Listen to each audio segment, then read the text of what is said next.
contract sat between us like a death sentence. I stared at the three men across the mahogany table, and my hands wouldn't stop shaking.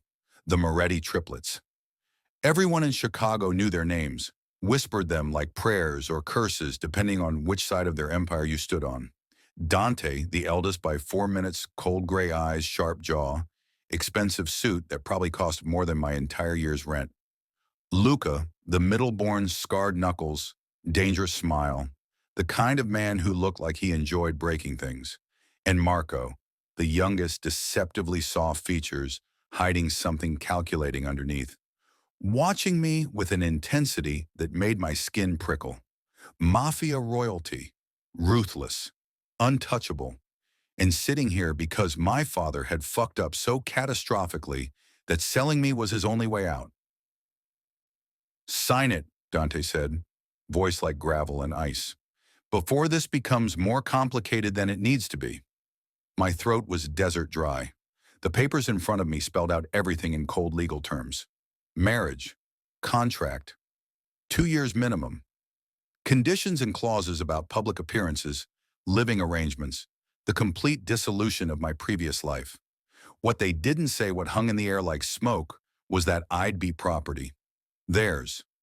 Three alphas who'd built their reputation on violence and control. Three alphas who hated omegas with a ferocity that was legendary. I'd heard the stories, everyone had. How they refused to employ omegas in any capacity. How they destroyed business partnerships the moment an omega entered the equation. How Luca had once beaten a man half to death for suggesting one of them take an omega mate for political advantage. The Moretti triplets were united in exactly one belief. Omegas were weakness, manipulation, poison wrapped in false submission. And here I sat, my designation hidden behind 3 years of expensive suppressants and careful lies, about to sign my life over to the three men who'd gut me if they knew the truth. I need, my voice cracked. I cleared my throat, tried again. I need to understand what this actually means. It means, Luca leaned forward, and I caught a whiff of his scent gunpowder and leather. Your father's debt disappears. His life stays intact. You fulfill the contract terms, play the role we need, and in 2 years you walk away clean with enough money to start over anywhere you want. The role? Spouse. Marco's voice was quieter than his brother's, but no less dangerous. Our family expects certain traditional arrangements. You'll attend events, live in our home, present the image of a united front. Nothing more. Nothing more. Right. Because they'd never touch an omega, even if they didn't know that's what I was. The suppressants had been my lifeline since I presented at 17, hiding the scent, preventing heats, letting me pass as a beta in a world that treated omegas like commodities or toys. I'd built an entire existence on that lie. Now I was about to lock myself in a house with three alphas whose senses were sharp enough to catch inconsistencies, whose reputations suggested they didn't tolerate deception, whose hatred of my kind was the only thing they seemed to feel passionately about. This was insane, but the alternative was watching my father die, watching my younger sister lose the only parent she had left. The Morettis weren't the only ones my father owed, just the only ones offering a solution that didn't involve bodies and shallow graves. What happens if I don't sign? I asked, even though I already knew. Dante's expression didn't change. Your father has 72 hours before his other creditors stop being patient. We're offering a cleaner option. Cleaner. As if there was anything clean about this. I looked down at the contract again. My name typed at the bottom, waiting for a signature. River Blake, 23 years old. About to become the contract spouse of three Mafia alphas who'd probably kill me if they discovered what I really was. The pen felt heavy in my hand. One question, I said, meeting Dante's eyes, because if I was doing this, I wasn't doing it as a coward. Why? Why agree to this arrangement if you all, I gestured vaguely, if omegas are so, our grandmother. Marco's interjection was sharp. She's traditional, old country, believes family legacy requires certain structures. She's been persistent about wanting to see us settled before she dies. And you couldn't just tell her no? Luca laughed, but there was no humor in it. You don't tell Nona Moretti no. Trust me, this arrangement is easier than the alternative she was planning. I didn't want to know what that alternative was.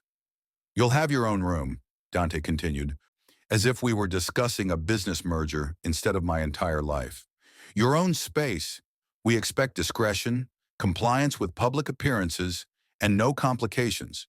In return, you'll be protected, provided for, and released with compensation when the term ends. Protected, the word sat strange in my mouth. Protected by the same men who'd probably tear me apart if they knew the truth.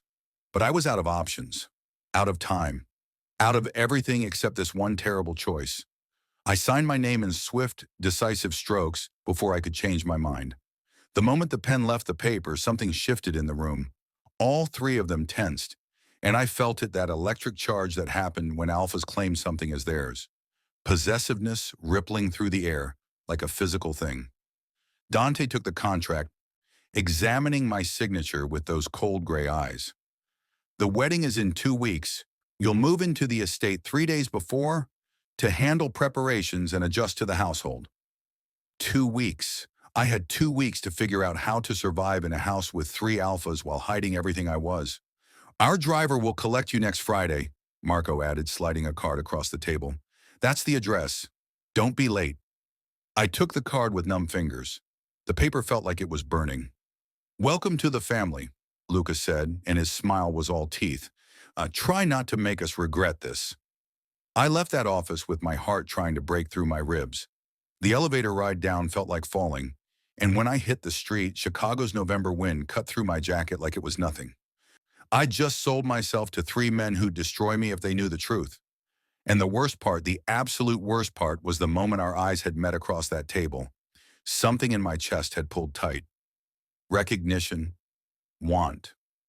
The kind of primal reaction I'd spent 6 years suppressing because wanting alphas was dangerous when you were an omega trying to disappear. I pulled my jacket tighter and started walking. 2 weeks. I had 2 weeks to prepare for the biggest performance of my life. 2 weeks before I moved into a house with 3 gorgeous, deadly alphas who hated everything I was. 2 weeks before everything fell apart. The apartment was too quiet when I got home. I dropped my keys on the counter and they clattered loud enough to make me flinch. My hands were still shaking. Everything was shaking hand, breath, the certainty I'd built my entire adult life around. 2 weeks. I had 2 weeks to figure out how the hell I was going to pull this off. The suppressant bottle sat in my medicine cabinet like a ticking bomb. I pulled it out, counted the pills. Enough for 3 months if I was careful. Maybe 4 if I stretched the doses. But what happened after that? What happened when I needed a refill and 3 hyper-vigilant alphas noticed their contract spouse making suspicious pharmacy runs? I swallowed today's pill dry, grimacing at the bitter taste. My phone buzzed. A text from an unknown number. Friday, 9 a.m. Don't bring much. Everything you need will be provided. Marco probably. The quiet one who watched too much and said too little. I sat on the edge of my bed and tried to breathe. Tried to think. This could work. It had to work. I'd been hiding for 6 years. What was 2 more? I just had to be careful. Stay on suppressants. Avoid situations that might trigger a heat. Keep my distance from 3 alphas whose scents had hit me like a drug even across that massive table. Gunpowder and leather, cedar and smoke, something darker underneath amber maybe, or bourbon. I'd caught their scent for maybe 3 seconds before my suppressants kicked in and muted everything. But those 3 seconds had been enough. Enough to know that proximity to them was going to be torture. Enough to know that some part of me, the omega part I'd spent years suffocating, had recognized them on a level that made my skin feel too tight. No, I couldn't think like that. They were my employers. This was a job, a role. 2 years of playing house with 3 men who'd probably slit my throat if they knew what I was. Easy. The week crawled by like something dying. I quit my job at the bookstore, gave up my apartment, packed my life into 2 suitcases because Marco's text had been clear, don't bring much. Everything you need will be provided. Like I was moving into a hotel instead of a prison. My best friend Casey helped me pack, her face tight with worry. You don't have to do this, she said for the 100th time. There are other ways. There aren't. I folded another shirt, not meeting her eyes. My dad's in deep, Case. This is the only option that doesn't end with him in pieces. But the Morettis?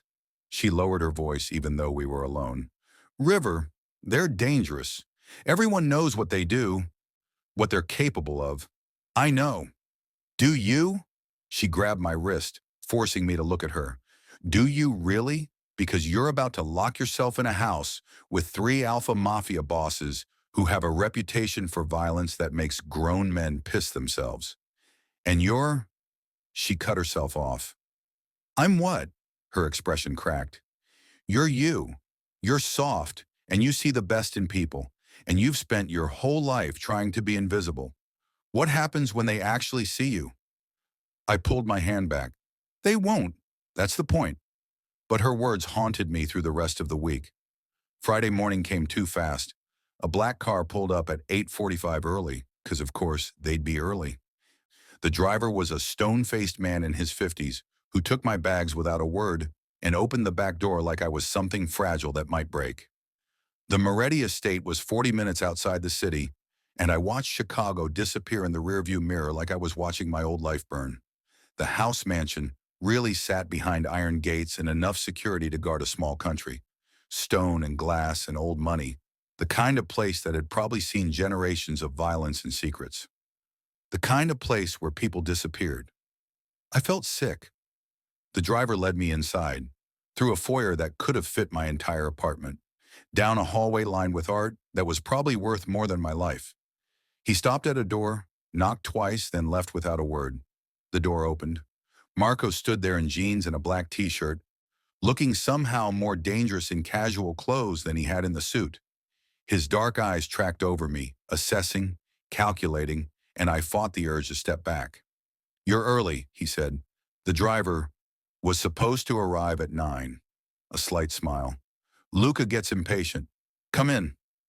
The room was huge. King bed, fireplace, floor-to-ceiling windows overlooking grounds that seemed to stretch forever. Luxury dripping from every surface, and somehow it all felt cold. Empty. Your space, Marco said, gesturing vaguely. Bathroom through there.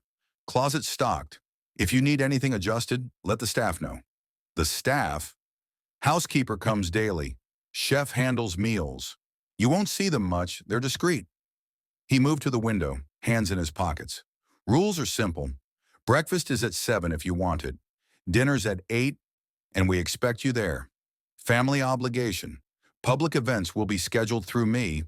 You'll get 24 hours notice minimum. I nodded, throat tight. The East Wing is off limits.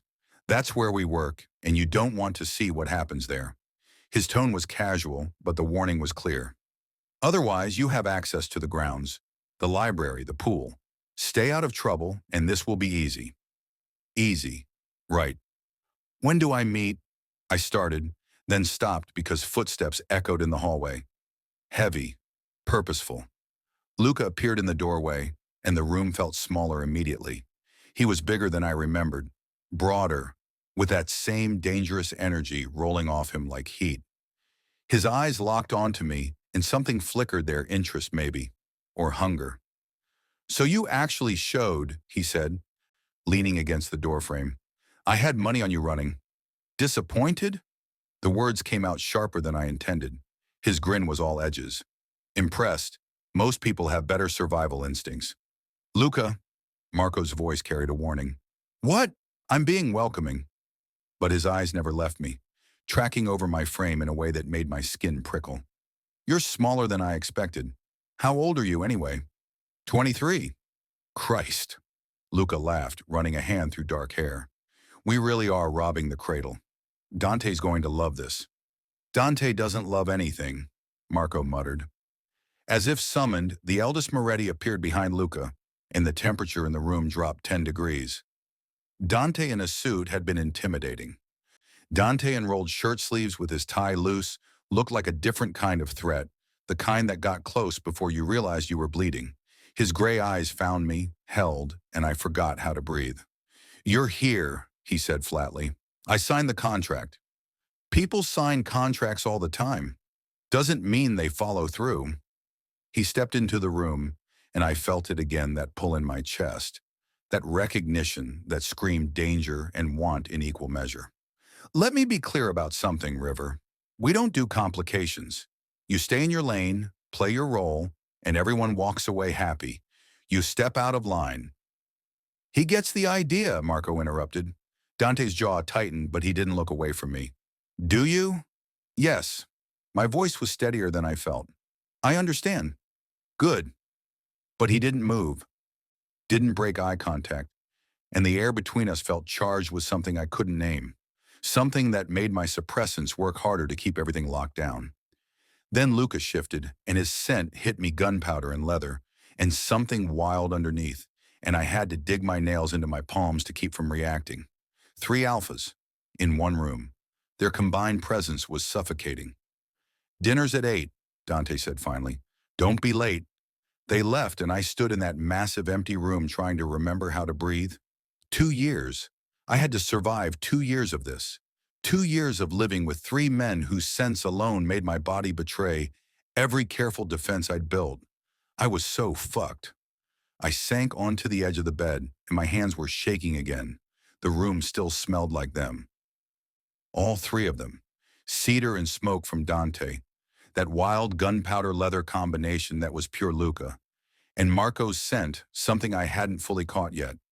Something that kept slipping through my awareness like smoke. My suppressants were working overtime. I could feel them in my system, muting the reaction that wanted to crawl up my spine, dampening the instinct that screamed at me to follow those scents back to their source. 6 years of practice kept my breathing even, kept my body from betraying me, but barely. I pressed my palms against my thighs and focused on the physical, the silk of the bedspread under my fingers, the late morning light cutting through those massive windows, the distant sound of someone moving through the house below. I needed to get it together, needed to remember that these men were dangerous.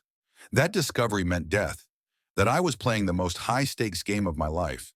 Needed to stop thinking about the way Dante's eyes had held mine, like he could see straight through every lie I'd ever told.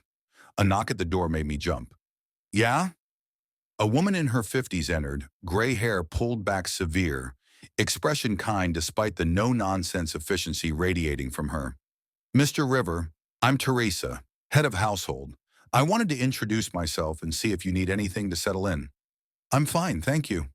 Her eyes tracked over me with the same assessing quality Marco had, but gentler, warmer. You look like you could use some tea, and maybe some lunch, your skin and bones. I'm really not a request, honey. She smiled, and it softened her whole face.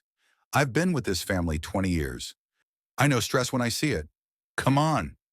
I followed her because refusing seemed worse, and because the idea of staying alone in that room with my spiraling thoughts felt dangerous. She led me down a back staircase I hadn't seen before, through a corridor lined with family photos I tried not to look at too closely, and into a kitchen that was somehow both industrial and homey. Copper pots hung from hooks. Herbs grew in window boxes. The whole space smelled like bread and rosemary. Sit, Teresa pointed at a stool by the island. I'll make you something proper.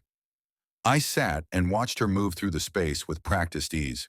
She pulled out ingredients like she was conducting a symphony: tomatoes, fresh mozzarella, basil, good olive oil. The boys told you about dinner expectations? She asked, slicing tomatoes with precision. 8 o'clock. Don't be late, she snorted. That's Dante. Runs everything like a military operation.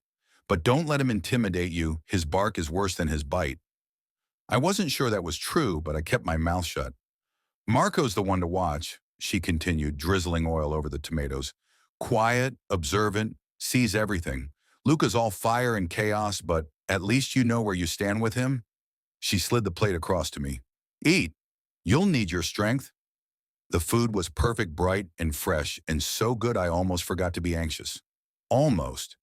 How did you end up here? Teresa asked, wiping down the counter. If you don't mind me asking.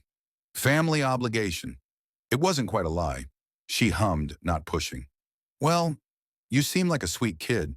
Try not to let this place harden you too much. Before I could respond, footsteps echoed in the hallway. Heavy, familiar. Luca appeared in the doorway, Hair wet like he just showered, t-shirt clinging to muscles I absolutely should not have been noticing. His eyes found me at the island, and something flickered across his face, surprise maybe. "Didn't think you'd leave your room," he said. "Teresa kidnapped me." "Someone had to feed the poor thing," Teresa said, unbothered. "He looks like a strong wind would knock him over." Luca moved closer, and I caught his scent again, stronger now, without his brother's presence to muddy it. Gunpowder and leather, and something underneath that made my mouth go dry. He leaned against the counter across from me, close enough that I had to tilt my head back to meet his eyes. "You settling in okay?" he asked, and there was something in his tone I couldn't read.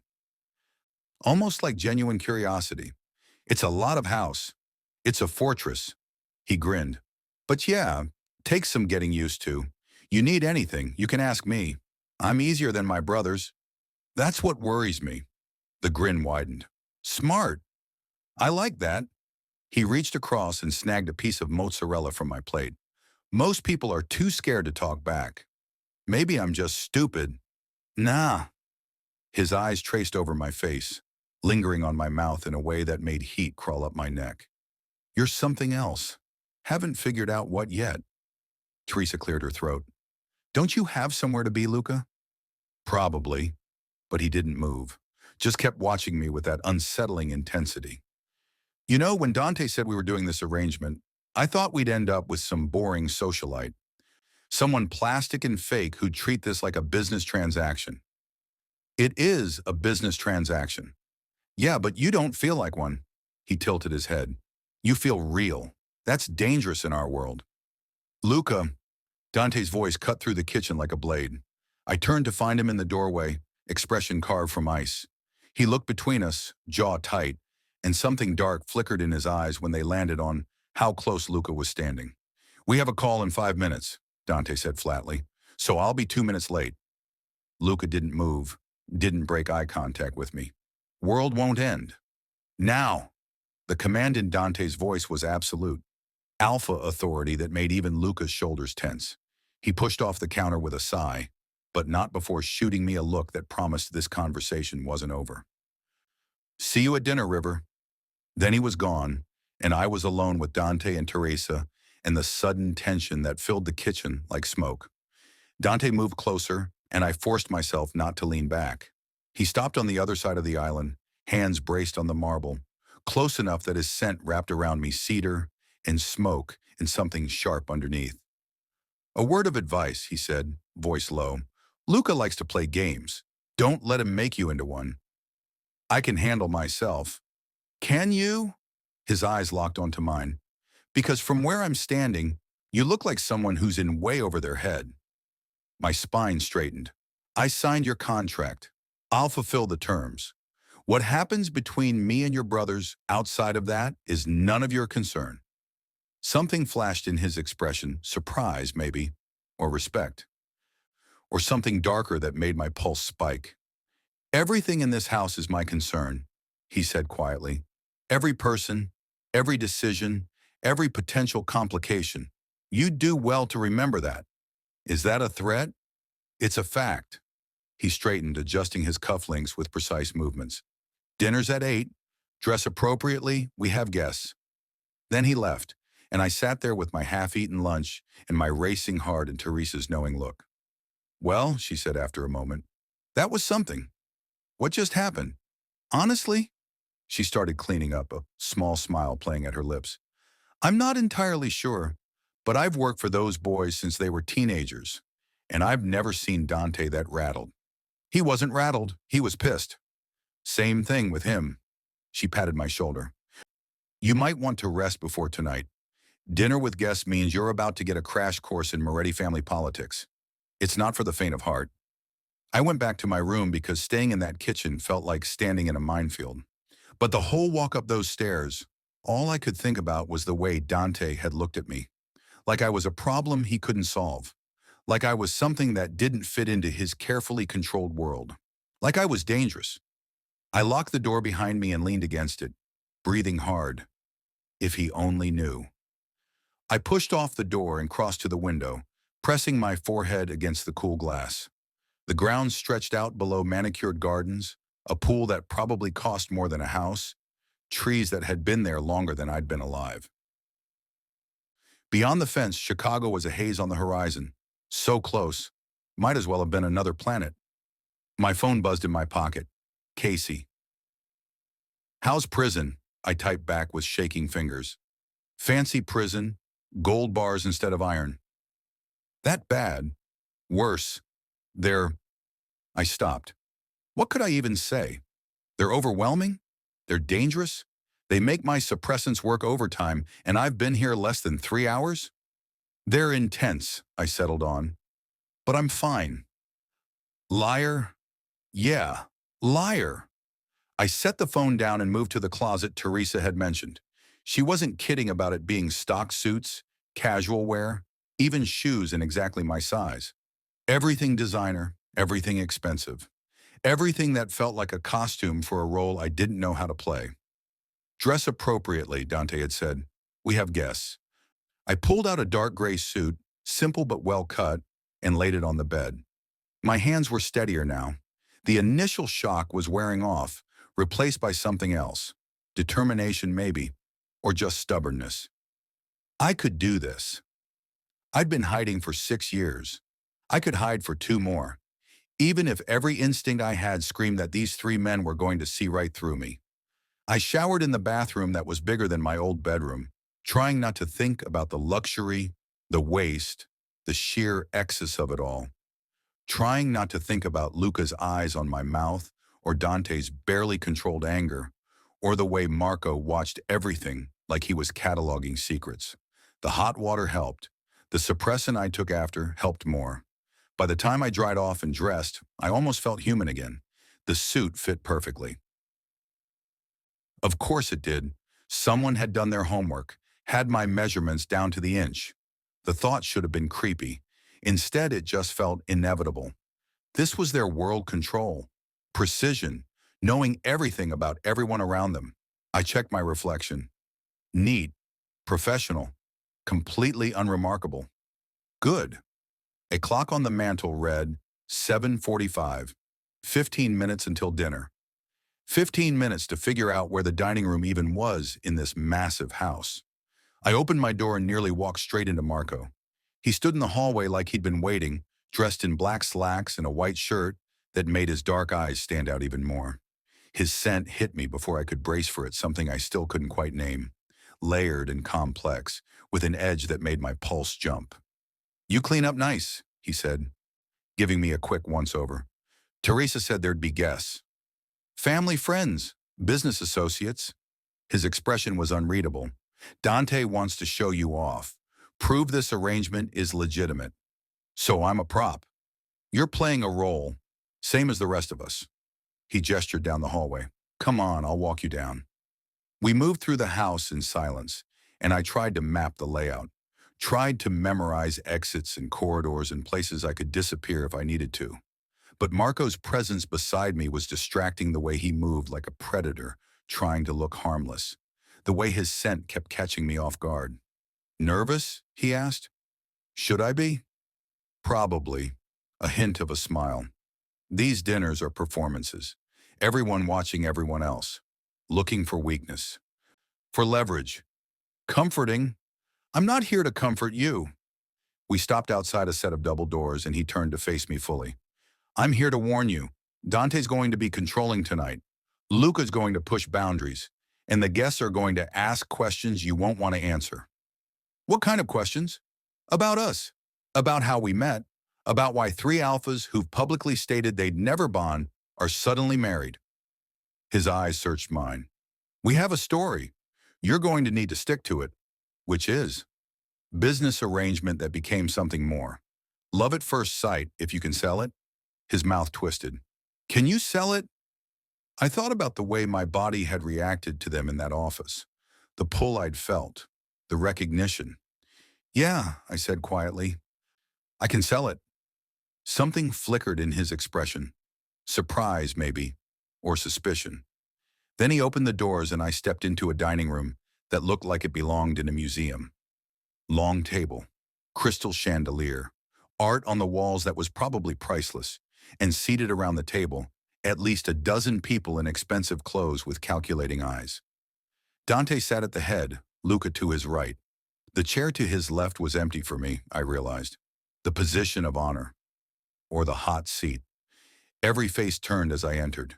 Dante stood, and the room went quiet. "Everyone, this is River, my spouse." The word sent a shiver down my spine. I moved to the empty chair on autopilot, hyper-aware of every eye tracking my movement. Dante pulled the chair out for me, a gesture that looked chivalrous, but felt like ownership.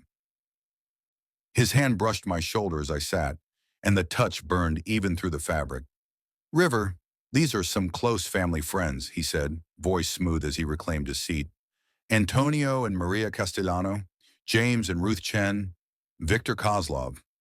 I nodded at each name, trying to memorize faces and failing.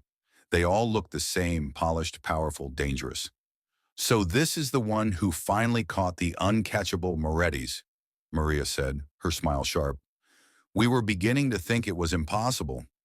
"Nothing's impossible," Luca said from across the table, grinning. "Just improbable. How did you meet?" This from Antonio, his eyes shrewd. "The three of you, and him." Dante's hand found mine under the table. His fingers laced through mine, grip firm enough to border on painful. A warning and a claim all at once. "Business," Dante said. "River's father and I had dealings. We met during negotiations." "And it was just," Maria gestured vaguely. "Instant?" "Not instant," I heard myself say, and every eye swung back to me. Dante's grip tightened. "But inevitable," Luca laughed. "That's one way to put it." "Inevitable," Victor repeated, his accent thick. "Interesting word choice. Almost sounds like fate." "Almost," Marco said quietly from further down the table. The servers appeared with the first course as something elaborate I didn't register. My heart was pounding too hard. Dante's hand was still holding mine under the table, his thumb now stroking across my knuckles in a gesture that could have been affectionate or threatening. "You're very young," Ruth observed, picking up her wineglass. "How old am I, if you don't mind me asking?" 23. Eyebrows raised around the table. "And you're comfortable with this arrangement?" Antonio asked. "Three alphas can be overwhelming for someone so inexperienced." The implication hung in the air like smoke. Dante's grip became painful. "I'm exactly where I want to be," I said, meeting Antonio's eyes. "Is that a problem?" Silence.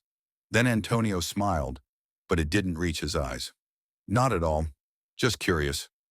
The dinner crawled forward like something wounded. Question after question, each one designed to probe for weakness. How long had we known each other? Were we planning children? How did we navigate the dynamics of a triad bond? That last one from Maria, her eyes too sharp. "We navigate it the same way any relationship works," Marco said before I could answer. "Communication, trust, and boundaries," Luca added, his grin wicked. "Lots of boundaries." Under the table, Dante's hand hadn't left mine. His palm was warm, calloused in places I wouldn't have expected from a man who spent his days behind a desk. Every few minutes, his thumb would stroke across my skin, and I couldn't tell if he was reassuring himself or warning me. Both, probably. "You seem very devoted," Victor said, watching Dante's face. "All three of you. It's unusual." "We don't do anything by half measures," Dante said flatly. "Clearly." Victor's smile was reptilian. "I just hope your new spouse understands what he's gotten himself into. Your family has a reputation for being possessive." "Only with things worth keeping," Luca said, and his eyes locked onto mine across the table. Heat flared in my chest. Dangerous, complicated heat. Antonio laughed. "Well, I suppose we'll see how long this lasts. No offense, River, but the Morettis aren't known for commitment." "Then I guess I'm the exception," I said, voice steadier than I felt. Dante's hand squeezed mine once. Approval, maybe, or surprise. The rest of dinner passed in a blur of subtle interrogation and careful lies. By the time dessert arrived, my face hurt from holding a neutral expression, and my hand was numb from Dante's grip. Finally, mercifully, the guests began to leave. Dante walked them out, playing the gracious host. Marco disappeared into the east wing, and I was left at the table with Luca, who'd moved into Dante's vacant chair, suddenly too close. You did good, he said quietly. Better than I expected. Thanks, I think. Antonio was testing you. So was Victor. They wanted to see if you'd crack. His eyes traced over my face. You didn't. Should I have? No. He leaned closer and his scent wrapped around me. But now they're going to dig. They're going to want to know everything about you. Your history, your secrets. My throat went tight. I don't have secrets. Everyone has secrets, River. His voice dropped lower. Question is whether yours are worth killing for. The air between us felt electric. Luca was close enough that I could see the flecks of gold in his dark eyes. Close enough that his scent was overwhelming my suppressant's ability to mute it. Gunpowder and leather, and something wild that made my pulse race. I don't know what you're implying, I said, but my voice came out quieter than I intended. I'm not implying anything. His gaze dropped to my mouth, lingered there. I'm just saying that everyone at this table tonight was looking for cracks, for proof this is fake, and you held up perfectly. Too perfectly, maybe. You wanted me to fail? I wanted you to be real. He reached out, and I should have pulled back, but I didn't. His fingers brushed my jaw, tilted my face up. That's the problem, River. I can't figure out if you're the best liar I've ever met, or if you're actually this genuine. Does it matter? Yeah. His thumb traced along my cheekbone, and heat pooled low in my stomach. It really fucking does. The sound of footsteps made him pull back. Dante appeared in the doorway, taking in the scene with those cold gray eyes. Something dangerous flickered across his face.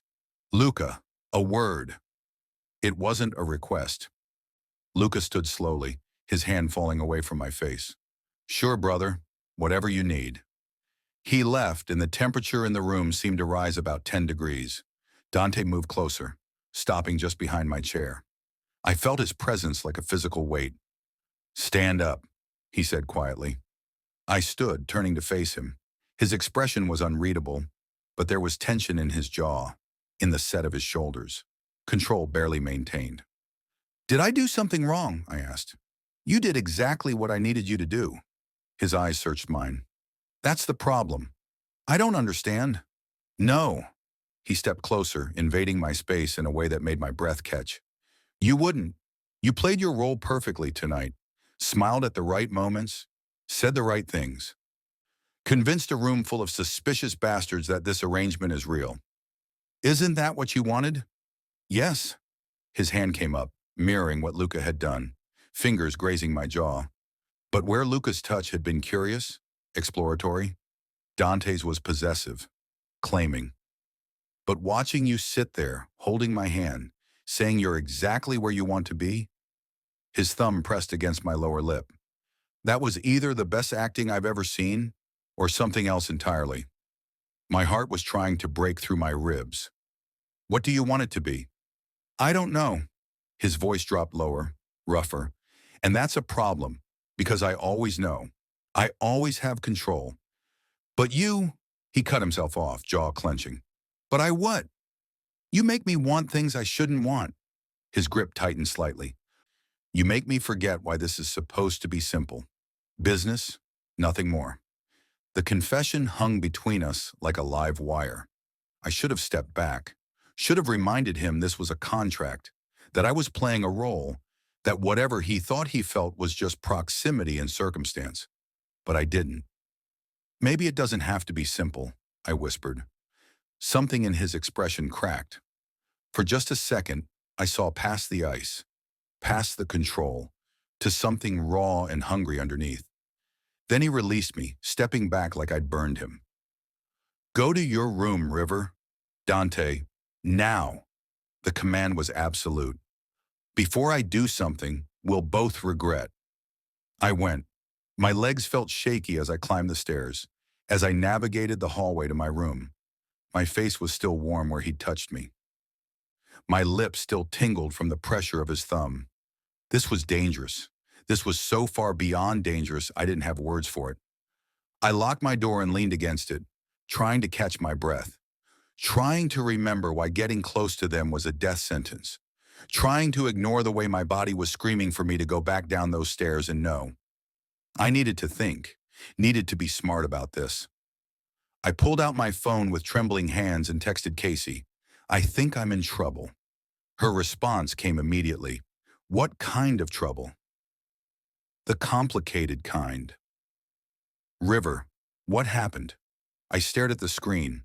What could I even say?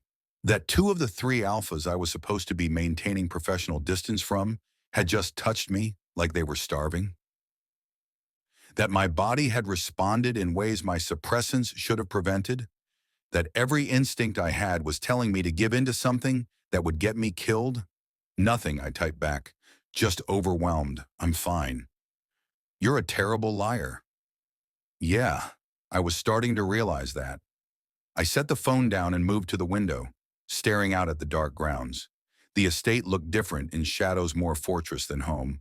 All sharp edges and hidden dangers. A knock on my door made me jump. River? Marco's voice muffled through the wood. You awake? I crossed the room and opened the door. He stood there in the same clothes from dinner, but his hair was mussed like he'd been running his hands through it. His dark eyes were troubled. Can I come in? I stepped back, letting him enter. He moved to the window, hands in his pockets, looking out at the same view I'd been staring at. You should know, he said quietly. My brothers are downstairs having a very loud argument about you. My stomach dropped. About what? About whether keeping you here is a mistake. He turned to face me. Dante thinks you're a complication. Luca thinks you're fascinating. They're both right, which is why they're tearing each other apart. And what do you think? I think, he stopped, studying my face. I think you're hiding something. Something big.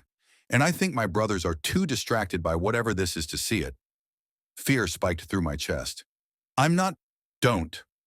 He moved closer, and his scent wrapped around me, that layered, complex thing I still couldn't identify. Don't insult my intelligence. I've been watching you since you signed that contract. The way you react to us, the way you hold yourself, the suppressants you take every morning. My blood turned to ice. How? I pay attention. His eyes were gentle despite his words. It's what I do. And right now, I'm paying attention to the fact that you're terrified and trying very hard not to show it. Are you going to tell them? That depends. He reached out, fingers brushing my wrist where my pulse was racing. Are you going to keep lying? Or are you going to trust that maybe, just maybe, we're not the monsters you think we are? You hate Omegas. The words fell out before I could stop them. Marco went very still. His hand tightened on my wrist, not painful but firm. Grounding. Is that what you are? He asked softly. Under all those suppressants and careful lies, are you an Omega? I couldn't speak, couldn't breathe. This was it. This was where it all fell apart.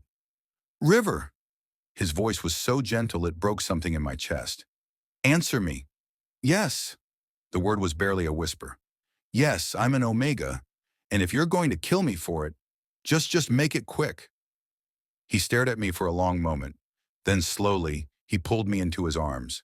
I froze, confused, as his scent wrapped around me stronger than before. As his hand came up to cradle the back of my head, holding me against his chest. We don't hate Omegas, he said into my hair. We hate what happened because of one. There's a difference. I don't understand. I know. His arms tightened.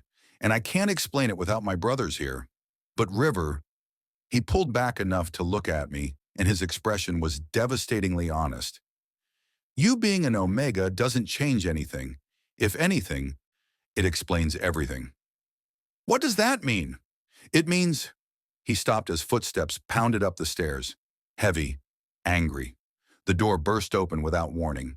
Dante stood there, eyes wild, taking in the scene. Me in Marco's arms. Marco holding me like something precious. What the fuck is going on? Dante's voice was dangerous. Luca appeared behind him, equally tense. Marco didn't let me go. We need to talk. All of us. About what? Luca demanded. Marco looked down at me, and I saw the question in his eyes. The choice he was giving me. I could keep lying, could try to maintain the illusion, or I could trust that maybe, just maybe, this wasn't going to end the way I thought. About what I am, I said, voice shaking. About what I've been hiding since the moment I walked into your office. Dante's expression went carefully blank. What are you talking about? I pulled away from Marco, straightening my spine. If I was doing this, I was doing it on my feet. I'm an Omega, I said, meeting Dante's eyes. I've been on suppressants for 6 years, and I signed your contract knowing that if you ever found out, you'd probably kill me for it. The silence that followed was deafening. Luca spoke first, his voice strangled. You're fucking with us. I'm not. Dante moved forward like a predator, backing me against the wall. His eyes were black, pupils blown wide, and his scent, God, his scent was everywhere. Overwhelming, making my suppressants scream. Prove it, he growled. How? His hand found my throat, tilting my head to expose my neck. Where my scent glands would be, where the suppressants worked hardest to mask everything I was. Stop hiding, he said roughly. Right now, stop hiding and let me see. My heart was a hammer against my ribs. Dante's hand on my throat wasn't painful, but it was absolute, controlling. His thumb pressed just below my jaw, right where my scent gland pulsed beneath suppressant-muted skin. His eyes were black holes, pupils blown so wide I could barely see the gray. I can't, I whispered. The suppressants, they don't just stop working because I want them to. Then tell me I'm wrong. His voice was gravel and smoke. Tell me Marco made a mistake, that you're not. He cut himself off, jaw clenching so hard I heard his teeth grind. I can't tell you that either. Luca moved closer, flanking me on the other side. His presence was suffocating, all that wild energy barely contained. How long? He asked roughly. How long have you been lying to us? Since the beginning. Jesus Christ, he laughed, but there was no humor in it. You signed a contract to marry 3 alphas who publicly hate your kind, and you thought that was a good idea? I thought it was my only idea. My voice cracked. My father was dying. I was out of options. And I've been hiding for 6 years. I thought I could hide for 2 more. Why? Marco's question was soft, but it cut through the tension. Why hide at all? Why spend 6 years on suppressants, pretending to be something you're not? Because being an Omega means being owned. The words tasted bitter. Means being treated like property or a prize. I wanted a choice. I stopped, breath hitching as Dante's thumb stroked along my pulse point. I wanted to be more than my designation. So you became nothing instead, Dante said quietly. His eyes searched mine, and I saw something shift in them, something complicated and raw. You erased yourself. I survived. By lying to everyone, including us. His grip tightened fractionally. Do you have any idea how dangerous that is? What could have happened if you'd gone into heat in this house? The thought had haunted me for weeks. The suppressants prevent heats. I've never had one. Suppressants fail. Luca's voice was strained, especially under stress, especially around compatible alphas. Something in the way he said compatible made my stomach flip. What are you saying? I'm saying. Luca stopped, looking at his brothers. Some silent communication passed between them. I'm saying that since you walked into our office, all 3 of us have been losing our fucking minds, and we couldn't figure out why. We thought it was stress, Marco added, or some kind of manipulation. But it was simpler than that, wasn't it? You're an Omega, and don't. Dante's voice was sharp. Don't say it. Why not? Luca challenged. We're all thinking it. Might as well, because it's impossible. Dante's hand finally dropped from my throat, but he didn't step back. We can't be compatible with an Omega. We've never reacted to one. Never wanted. His jaw clenched again. This doesn't make sense. Doesn't it? Marco moved closer, and suddenly I was surrounded by all 3 of them. Their combined scents were overwhelming, making my suppressants work so hard I could feel them burning in my system. Think about it, Dante. The way we've all been acting since he arrived. The possessiveness, the jealousy, the way we can't stay away from him even though we should. That's not, Dante started. I watched you hold his hand through that entire dinner, Marco interrupted. Like you'd die if you let go. Luca's been circling him like a predator, and He stopped, something vulnerable crossing his face. I figured out what he was, and my first instinct wasn't anger. It was relief. Silence fell heavy between us. This is insane, Luca finally said. But he was looking at me like I was something rare and dangerous. We don't do omegas. We don't. He shook his head. The last time we trusted an omega, it destroyed everything. What happened? The question escaped before I could stop it. Our father had a mate, Dante said flatly. An omega who seemed perfect, devoted, submissive, everything traditional alpha society expects. Then one day she disappeared with half his empire and left behind evidence that implicated him in crimes he didn't commit. My breath caught. That's why you hate. She played him. Luca's hands were fists at his sides. Played all of us. We were kids when she left, but we saw what it did to him, how it broke him. He died still in love with someone who'd never existed. So we swore we'd never let an omega close again, Marco finished. Never let ourselves be that vulnerable. That's stupid. Understanding crashed over me. And then I showed up. And then you showed up, Dante echoed. His eyes were hot on my face. Lying about what you are. Signing a contract that put you in our home, in our space, making us want. He cut himself off, breathing hard. Making you want what? You. The word was torn from him. Making us want you in ways we swore we'd never want anyone again. The confession hung in the air like electricity before a storm. I should leave, I said, even though every part of me screamed to stay. This was a mistake. I'll tell your grandmother the arrangement didn't work out, and no. All three of them said it simultaneously. Luca moved first, caging me against the wall with his arms. You're not going anywhere. You just said trusting an omega destroyed your father. You're not her. His eyes were intense, burning. You've been running from what you are, hiding it, hating it maybe. That's the opposite of someone looking for power. You don't know that. You don't know me. Then let us. Marco's voice was quiet but firm. You wanted a choice, River. Here's one. You can run, keep hiding, spend the rest of your life on suppressants pretending to be something you're not. Or you can stay. Let us see you. Really see you. And if you decide I'm too dangerous, my voice shook. If you decide I'm just like her, then we'll deal with it, Dante said. But he moved closer, close enough that his chest almost touched Luca's back, close enough that I was surrounded by all three of them. But right now, in this moment, I don't think you're like her at all. What do you think I am? His hand came up, cupping my face with devastating gentleness. I think you're someone who's been alone for a long time. Someone who's terrified of being seen because every time you have been, it's ended badly. Someone who's brave enough to walk into a house full of alphas who hate your kind and think you can survive it through sheer will. Tears burned behind my eyes. I'm not brave. I'm desperate. Same thing sometimes. His thumb brushed my cheekbone. Stay, River. Stop running. Stop hiding. Let us. He stopped, something vulnerable crossing his features.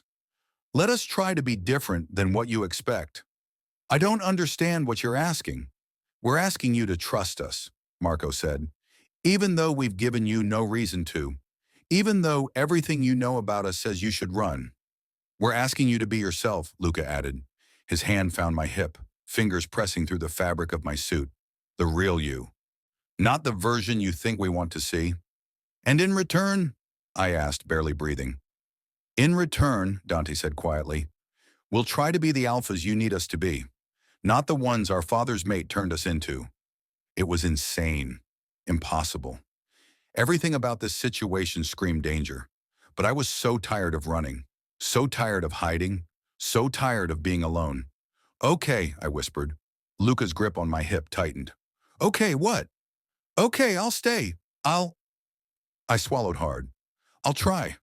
Something shifted in the air between us. Some invisible line crossed. Dante leaned in, and I thought he was going to kiss me. Instead, his lips brushed my forehead, gentle and claiming all at once. Then we start over, he said against my skin. No more lies. No more hiding. From this moment, we figure this out together.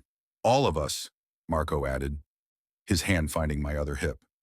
I was surrounded by them, caged between three bodies that radiated heat and want, and something more complicated than I had words for.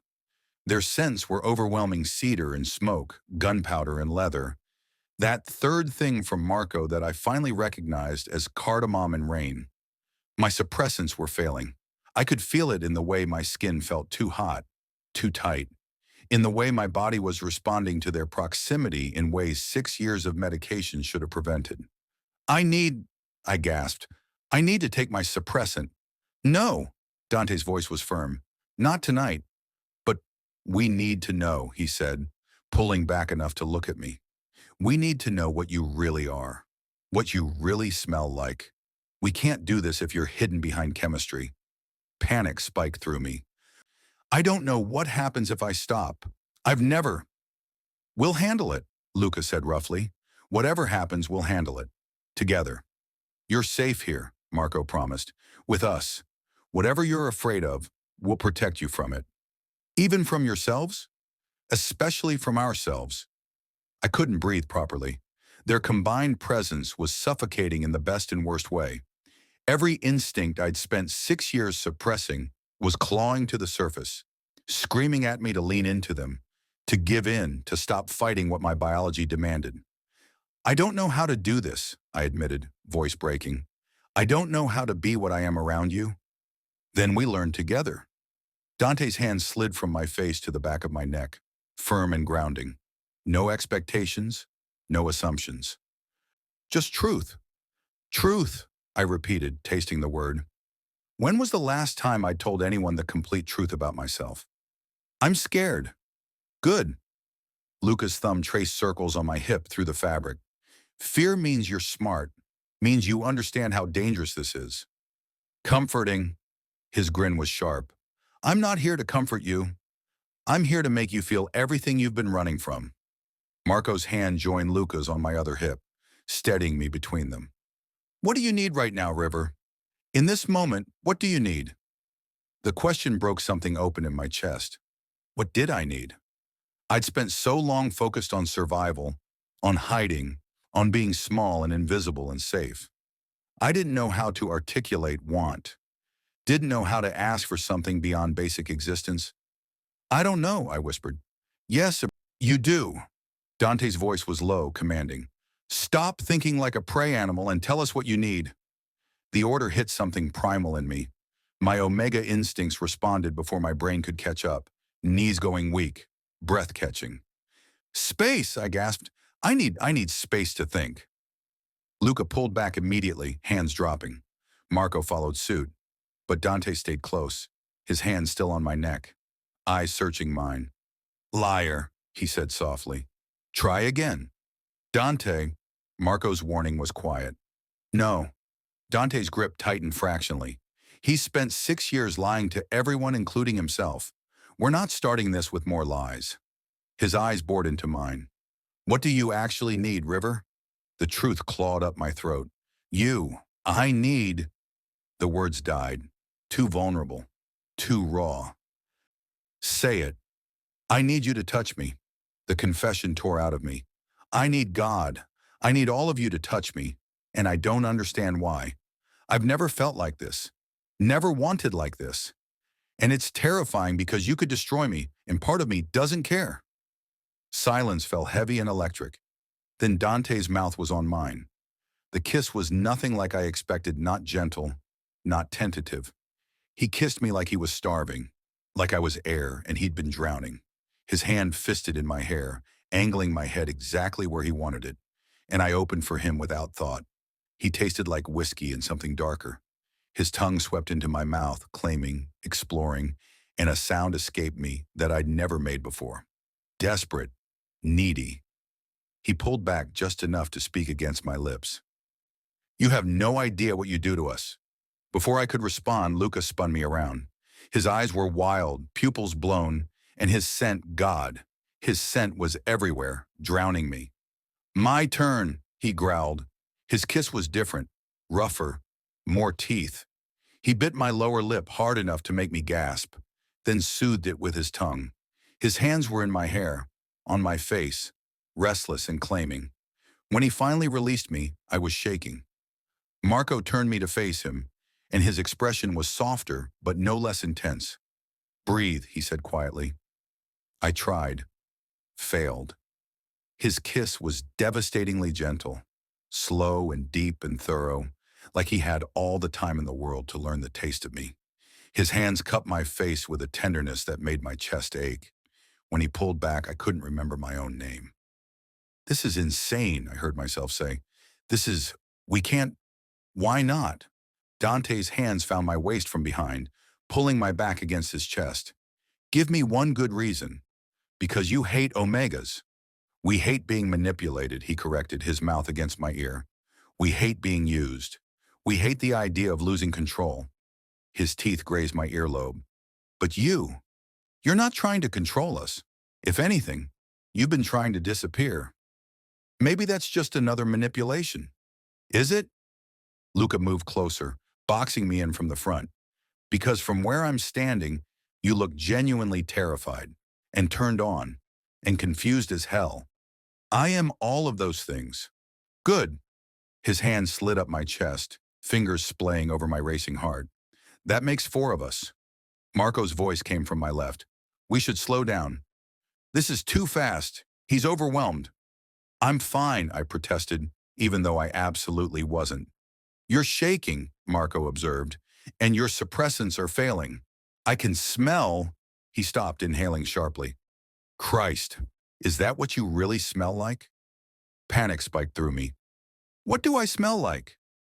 "Honey." Dante's voice was strained. "Honey and something floral. Maybe jasmine. And underneath—" His grip on my waist tightened.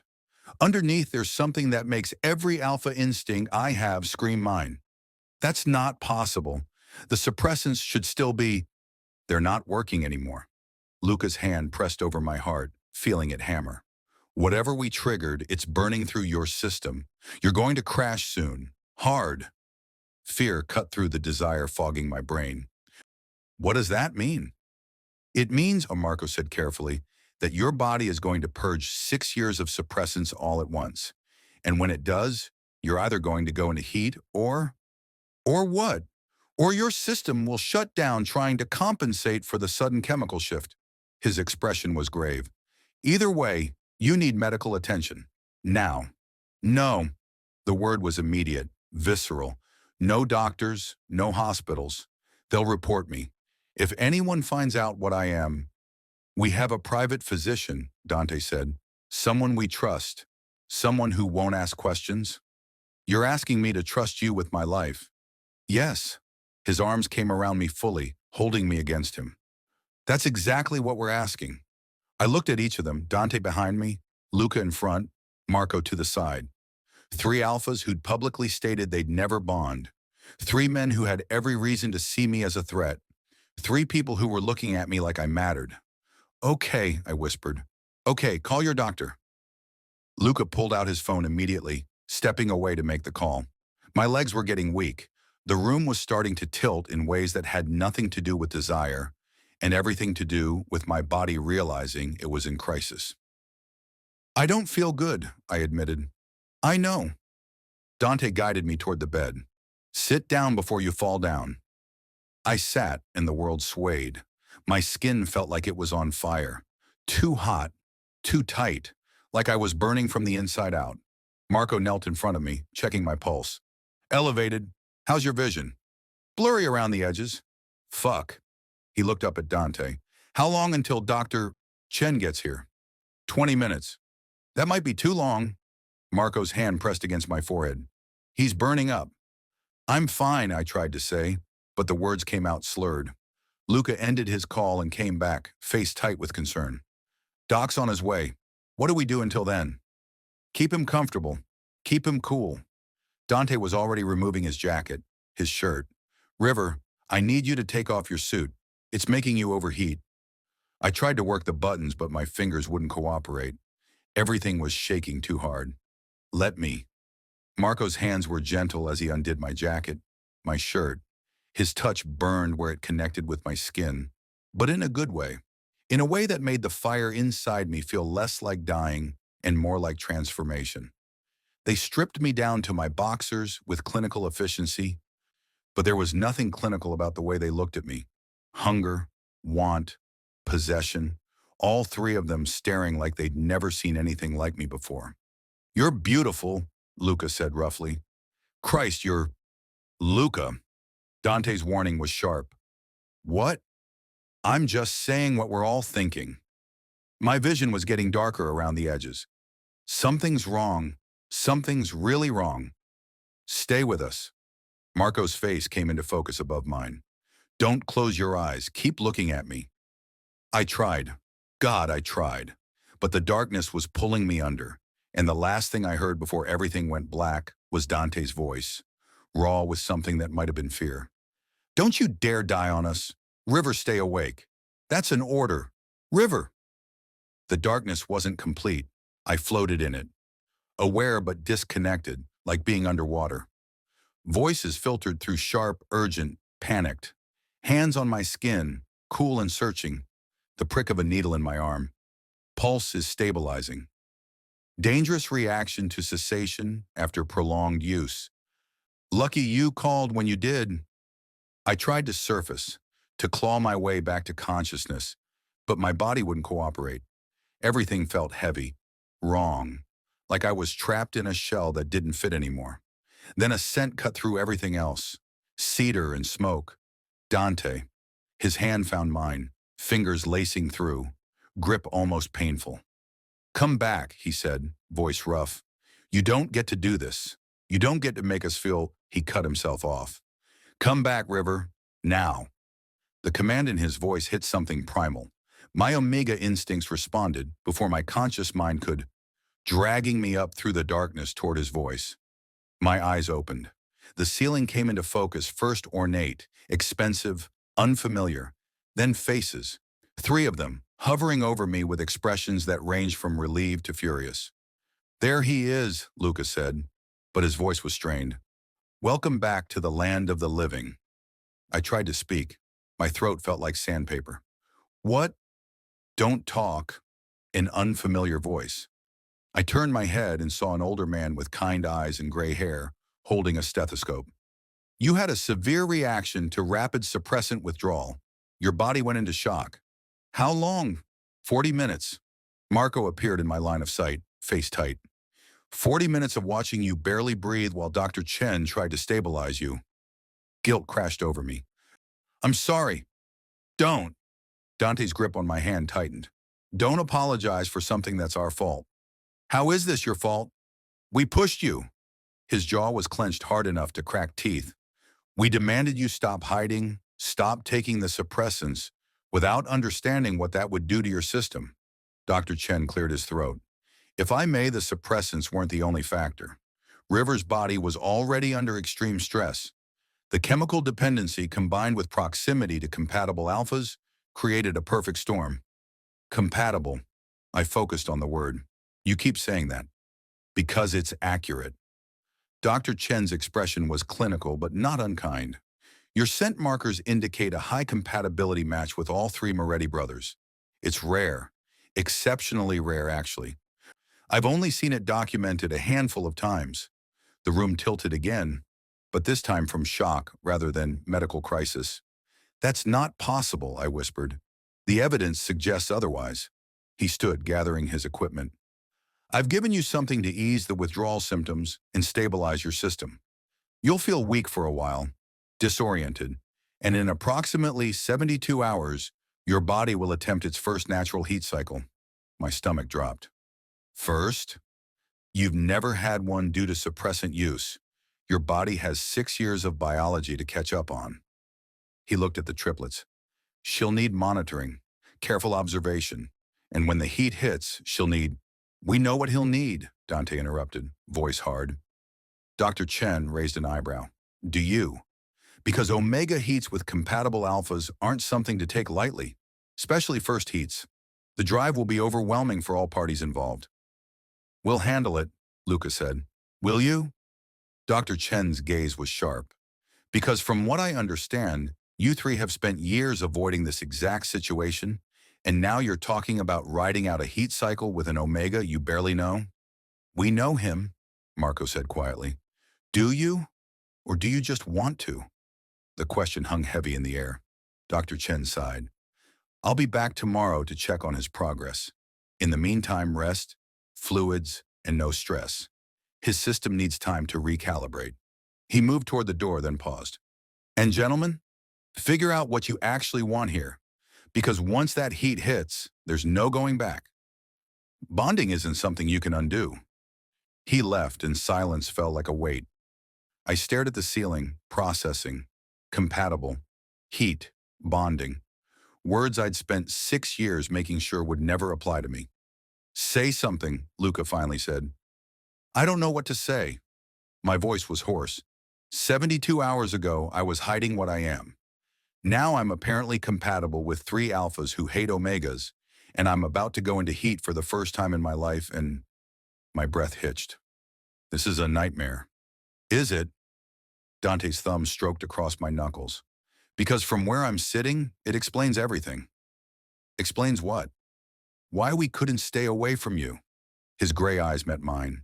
Why every instinct we have screams to possess you, protect you, claim you. Why watching Luca touch you made me want to break his hand.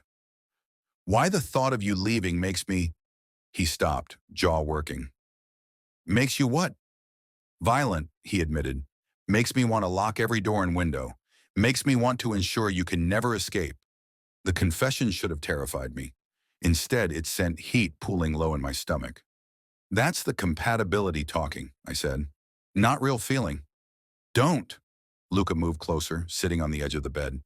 Don't diminish what we feel by calling it biology. Yeah, the compatibility's real. Yeah, it's making everything more intense. But I've been around omegas before. Never felt this. Maybe you just didn't recognize it. I'd recognize wanting to commit murder every time someone looks at you too long. His hand found my other hip, possessive even now.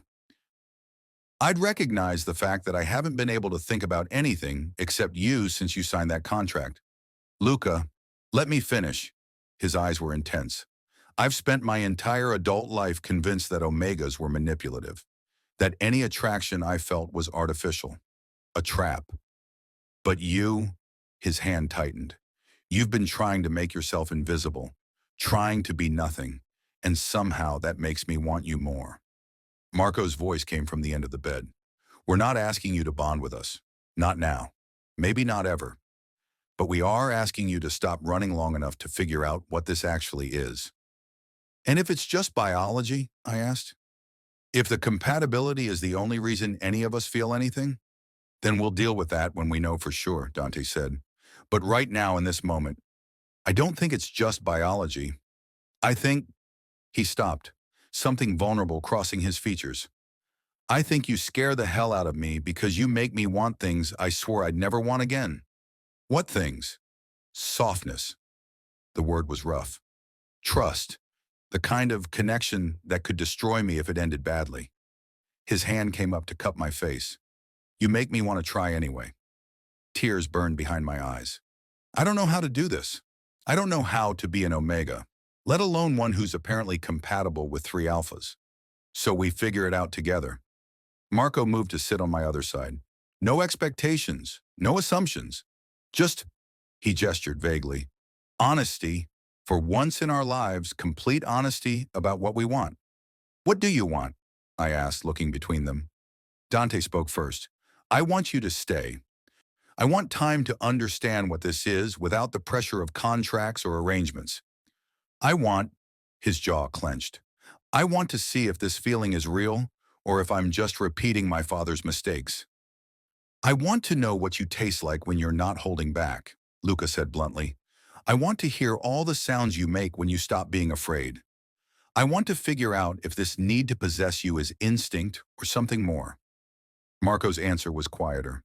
I want you to trust us, really trust us, enough to let us see you during your heat, enough to believe we won't hurt you when you're vulnerable. That's a lot of wanting, I said, voice shaking. What about you? Dante's thumb brushed my cheekbone. What do you want, River? The truth clawed up my throat. The real truth, not the careful version I'd been telling myself. I want to stop being afraid, I whispered. I want to know what it feels like to be wanted for what I am instead of despite it. I want, the words caught. I want to believe this is real, that you're real, That I'm not just convenient biology to three alphas who are going to regret this the moment the compatibility wears off. And if it doesn't wear off, Luca asked, then I'm in trouble because I don't know how to let people in. I don't know how to trust that they'll stay. Then we teach each other, Marco said simply. You teach us how to be alphas who don't destroy what we touch. We teach you that staying isn't always fatal. It was insane, impossible. Everything about this situation screamed danger and complication and heartbreak waiting to happen. But I was so tired of being alone, so tired of hiding. Okay, I breathed. Okay, we try. The 72 hours that followed were the strangest of my life. They didn't leave me alone. Not once.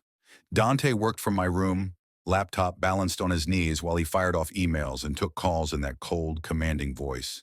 But every few minutes his eyes would find me, checking, assessing, making sure I was still breathing. Luca brought too much food, like he was trying to physically rebuild me from the inside out. He'd sit on the edge of the bed and refuse to leave until I'd eaten every bite, his hand warm on my ankle the entire time. Marco read to me. Medical journals, classic novels, even the damn newspaper. His voice was soothing, grounding, and whenever my breathing got unsteady, he'd pause and wait until I calmed before continuing. They were trying, all three of them, in their own broken ways, trying to be what I needed. And I was trying too, trying to believe this wasn't temporary, trying to let them see the parts of me I'd kept buried for 6 years. Dr. Chen came back twice, pronouncing my recovery remarkable and warning that the heat would hit soon. Maybe hours, maybe minutes. My body was a ticking time bomb of biology I'd suppressed too long. When it starts, he said quietly while the triplets were out of the room, you'll have a choice. You can ride it out alone, painful but survivable, or you can let them help. But River, if you choose the latter, you need to understand what that means. Bonding, I said. Potentially, if the compatibility is as strong as I think it is, your body will try to form permanent bonds during heat. All three of them. His expression was serious. That's not something that happens by accident. That's your Omega claiming them as much as they claim you. What if I'm not ready? Then don't let them in your nest. He squeezed my shoulder. But if you do, make sure it's what you actually want, not what you think you should want, not what's convenient, what you want. After he left, I lay in bed and stared at the ceiling. What did I want? The heat started just before dawn. I woke to fire in my veins and a need so overwhelming I couldn't breathe through it. My skin felt too tight. Everything hurt and ached and burned with want. I needed God. I needed River. Dante's voice cut through the haze. He was already there, sitting in the chair beside my bed like he'd been keeping watch. Talk to me. What do you need? You. The word tore out of me. I need you. All of you. Please. He was moving before I finished, pulling out his phone. Luca, Marco, now. They appeared within seconds, both of them looking sleep-rumpled and alert. Their sense hit me like a physical force, and I whimpered, curling into myself. It's starting, Dante said unnecessarily. Marco knelt beside the bed. River, look at me. I forced my eyes open. Do you want us here? Really want us? Because once we start, it's going to be hard to stop. I want you. My voice was wrecked. I've never wanted anything more. Please don't make me beg. We'd never make you beg, Luca said roughly. His hand found mine, brought it to his lips. We're here. We've got you. Whatever you need. What followed was a blur of sensation and need, and three alphas who touched me like I was something precious and claimed all at once. Dante's control shattered first. He kissed me like he was drowning, like I was the only thing keeping him alive. His hands were everywhere, reverent and possessive and desperate. Luca was rougher, all teeth and passion and wild intensity. He marked me with bites and bruises, with words that made me shake. Marco was devastating in his gentleness, every touch deliberate, every kiss meaningful, like he was trying to memorize me through sensation alone. They took turns. They shared me. They worked together with a synchronicity that should have been impossible for three alphas, but felt inevitable. And when my body finally gave in, when the heat crested and broke, I felt it. The bonds snapping into place like locks turning. Permanent, unbreakable. Mine. All three of them. Mine. The thought should have terrified me. Instead, it felt like coming home. When I finally came back to myself, I was wrapped in warmth. Three bodies pressed against mine, their scents mixing with mine until I couldn't tell where I ended and they began. "You're ours now," Dante murmured against my hair. "Completely, irrevocably. And God help anyone who tries to take you away." "Good," I managed, voice hoarse, "because I'm not going anywhere." Luca laughed, the sound warm and satisfied. "Damn right you're not. We're keeping you." "Forever," Marco added quietly. His hand found mine, linking our fingers. "If you'll have us." I turned my head to look at each of them, these three broken alphas who'd somehow become mine, who'd taken my fear and met it with their own, who'd chosen me despite every reason not to. "Forever," I agreed. 3 months later, I stood in the same dining room where I'd first played the role of contract spouse. But everything was different now. The bonds had settled, permanent marks on all our necks that declared to the world exactly what we were to each other. The arrangement had become real. The contract had become a love I'd never expected. "You're staring again," Luca said, grinning as he pulled out my chair. "I'm allowed to stare at my alphas." "Your alphas," Dante repeated, something soft entering his expression. "I like the sound of that." Marco poured wine with steady hands. "Grandmother arrives in an hour. Fair warning, she's going to have opinions about the bonding." "Let her have opinions," I said. "I'm not ashamed of what we are." "Good." Dante's hand found the back of my neck, thumb stroking over the bond mark there. "Because neither are we. Not anymore." Teresa appeared with dinner, her expression knowing. "You boys look happy." "We are," I said, surprising myself with how true it was. She smiled. "Good, you deserve it." Then quieter just to me. "All of you deserve it."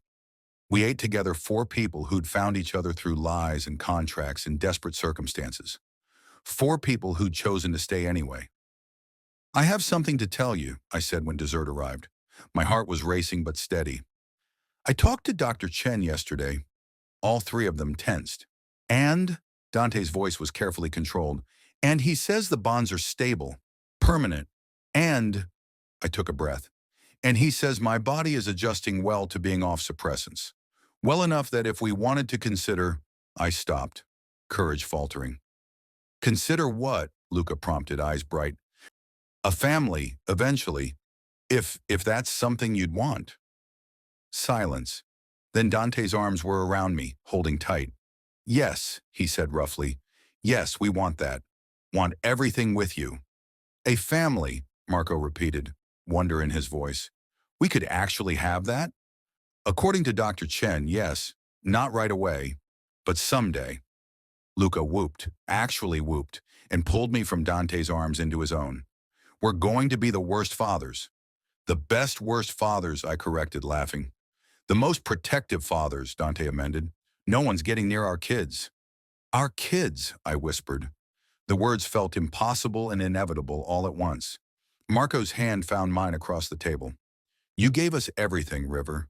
You gave us a reason to feel again, to trust again, to believe that maybe we weren't as broken as we thought." "You're not broken," I said firmly. "None of us are. We're just perfectly imperfect," Luca finished. "Together." "Together," I agreed. And later, when Grandmother Moretti arrived and demanded to know how three alphas who swore off omegas ended up bonded to one, Dante simply pulled me close and said, "We found what we didn't know we needed."